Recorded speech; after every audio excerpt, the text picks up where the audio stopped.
South Korean officials say North Korea is preparing to conduct another nuclear test. But is Pyongyang just bluffing this time? Seoul cited increased activity at North Korea's underground nuclear testing site, which would suggest that a nuke is being readied. South Korean news agency Yonhap cited a South Korean official who said a special task force had been activated to monitor the situation. This comes after repeated warnings from Pyongyang that it would carry out a nuclear test. Last month, it threatened a, quote, new form of nuclear test. Experts say that could mean the use of a uranium-based device. All three of North Korea's previous tests involved plutonium. The last one, in February of 2013, was widely criticized abroad and prompted more UN sanctions. Of course, no one outside of the Hermit Kingdom knows for sure what Kim Jong-un is thinking. But it's worth pointing out North Korea does have a history of making threats to extract concessions from its rivals.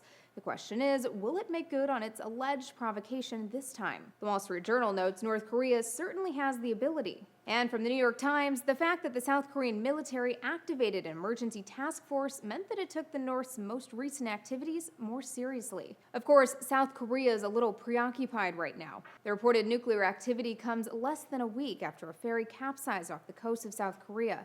As of Tuesday, more than 100 bodies have been recovered. Nearly 200 are still missing. And the timing is noteworthy for another reason. It coincides with President Obama's trip to the region this week. He'll arrive in South Korea the same day North Korea will celebrate the anniversary of its army's founding. Pyongyang recently warned Obama's trip would, quote, bring the dark clouds of a nuclear arms race.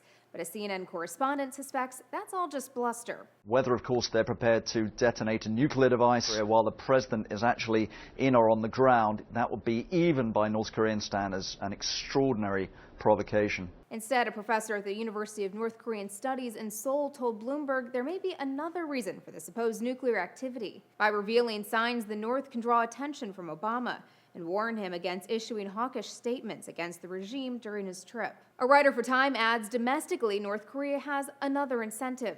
North Korea's hardworking propagandists will package it as a testament to the country's development under young despot Kim Jong-un and a warning to would-be aggressors. A spokesperson for South Korea's defense ministry told state media South Korean and U.S. officials are sharing intel to determine if the nuclear threat is legitimate. For Newsy, I'm Elizabeth Hagedorn, multiple sources, a broader view.